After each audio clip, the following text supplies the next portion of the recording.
Good afternoon. We're just here to provide a brief update on the double homicide that occurred over the weekend.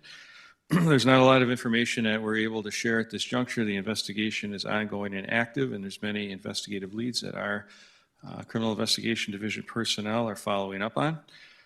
Just to synopsize, we know that we have two individuals from the community, Carrie Davis and Jaquan Gatewood, who ultimately were killed in this incident. Our condolences to their families as we continue to investigate this to find out exactly what happened and who is responsible for this heinous crime. To recap, our officers were sent Saturday, November 19th at approximately 3:17 a.m. to report of shots fired in the 1000 block of 15th Street North. Upon arrival, the officers located the two decedents along with several other people who had been at the residence for a gathering. We are currently interviewing many of those folks, and we're also seeking any other additional witnesses to this crime. We would certainly encourage our community, if there's anyone out there that was either at this particular gathering at the house in that 15th Street North block, or was a witness to this in any way, to please contact our tip line so that we can reach out to them and gather any additional information that they may have. And that's currently where we sit in terms of the investigation. I'll try to answer questions, but again, there's not much information that I can elaborate on in detail due to the comprehensive nature of the investigation. Yes, Matt?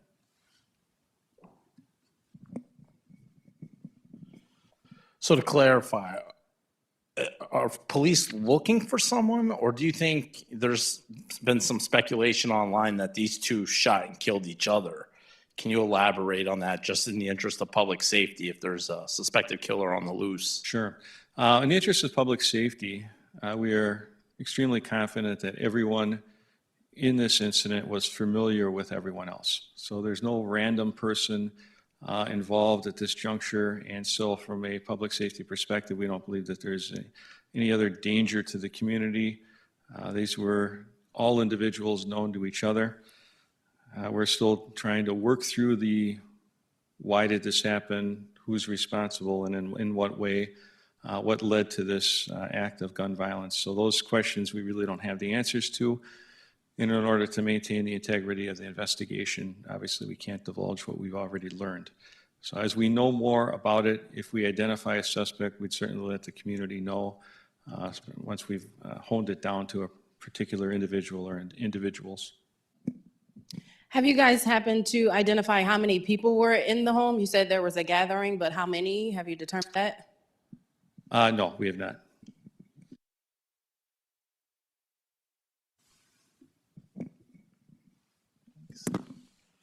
Can you share how many firearms have been recovered? No, we can't provide any of those specifics at this time, sir. Was the gathering a party?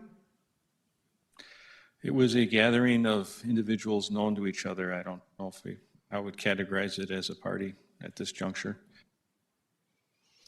Do you mind if I ask two questions so Paul doesn't have to keep running around? The first one, whose home is it? That information we aren't divulging at this juncture either. So you can't say if either of the two men lived there? I'll follow up with you on that. I'm not certain that they did live. Do you know that, sir? Okay. Neither one of them lived there. Okay. And is there an indication that this may have either been gang-related or something in regards to their rap careers? Both of them appear in rap videos together. Any indication there was beef between them from the rap game, or if this was gang-related? Nothing at this time.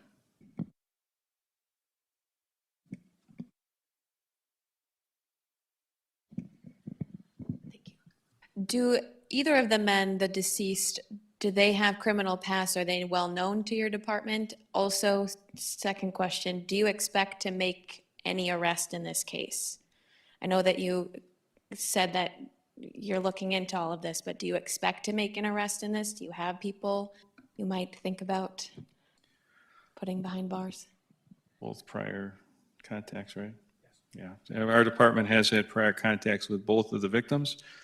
And we do expect to make an arrest from the perspective of we always expect to make an arrest in these types of crimes.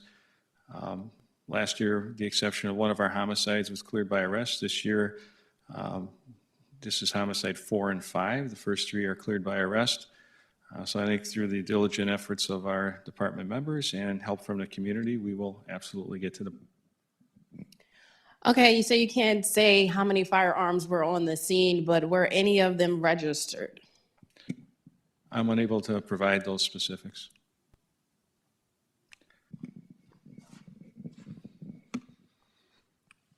Do you have suspects in mind at this point?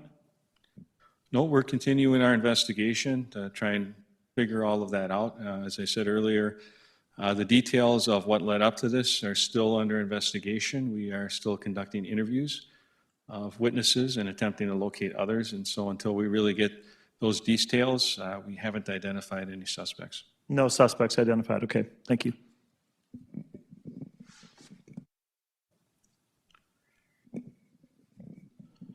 How many people were at this gathering, and have they been cooperative? We don't know how many were there.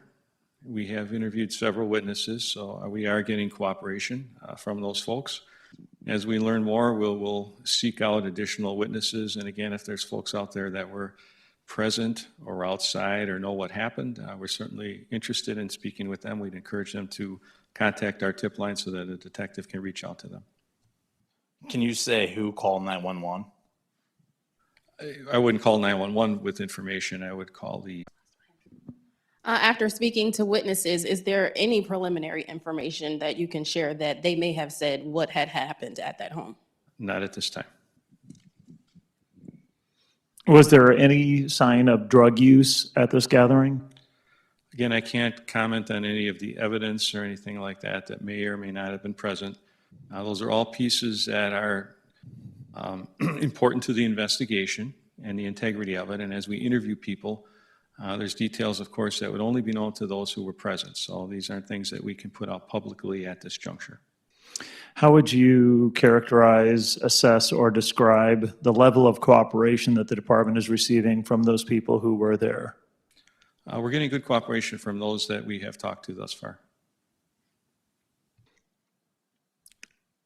Of those that you've talked to, would you say that that was a relatively small number of people at the gathering, or was that most of the people who were there at the site? Yeah, not able to comment on it at this time, sir. Is there anything in particular that's making this a more difficult case to investigate, or is this a relatively normal murder investigation? Oh, I would say it's relatively, well, what's a normal murder investigation? But I think in cases like this, where you have groups of people who are known to each other, identifying the motive or what caused this is kind of key to that. And as I said, as we find and locate more witnesses and people that we can talk to, we start to learn more about what may have happened and can start to piece that together. So from that perspective, from the difficulty level, some of the folks that were there weren't there when the police got there or left. And so we weren't able to talk to them. And I think we want to make sure that we locate and interview everyone that was present to corroborate information that we're obtaining from each individual person, and then try and figure out, again, who's involved, who the suspect or suspects are, and go from there. Do you have an ETA on when that investigation might wrap up? I know it's impossible to say with certainty, but you think maybe a week, a month? Do you have an idea? It is impossible to say with certainty, except to say that we will continue to work on the case diligently on a daily basis until we have exhausted all leads or solved the case.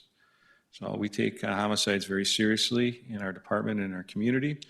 We've got a lot of people working on this case at all levels. They're doing excellent work, again, in a very short amount of time. This was another weekend situation in which we had to call in our personnel.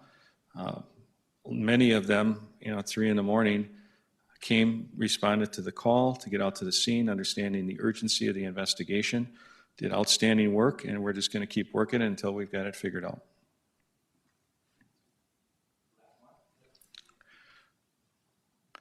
Are you going to ask me if it was a full court press? No. Okay. Zone defense. Yes. Thanks for the time. Thank you. Just for the public, some may wonder why wait 48 hours to say you're looking for someone. Can you just, I know you said that everyone was known to each other, but some people may wonder why wait 48 hours to tell the public that you are looking for a double murder suspect. I didn't say we're looking for a double murder suspect. I said we don't know who the suspect is right now. I thought you said you hope to make an arrest in this case. We do. We do hope to make an arrest at some juncture. Right now, we're not in a position to do that. We haven't identified all the people involved. Okay. Yeah, so I was speaking generically, yes, we will work the case until we exhaust all leads or make the arrest and identify the suspects. So at this juncture, we're not there. Okay.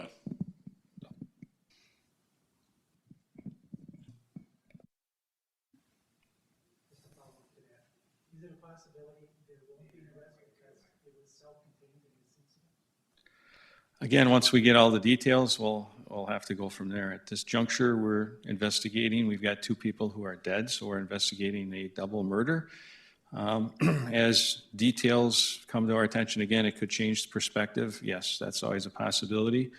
But we don't know any of that with any certainty right now, and we want to make sure that we've covered all of the investigative leads before we make any determinations. Okay? All right, well, thank you. Yes, we'll keep you apprised as more information becomes available, and if there's something significant to push out to the community, we will reach out. Thank you.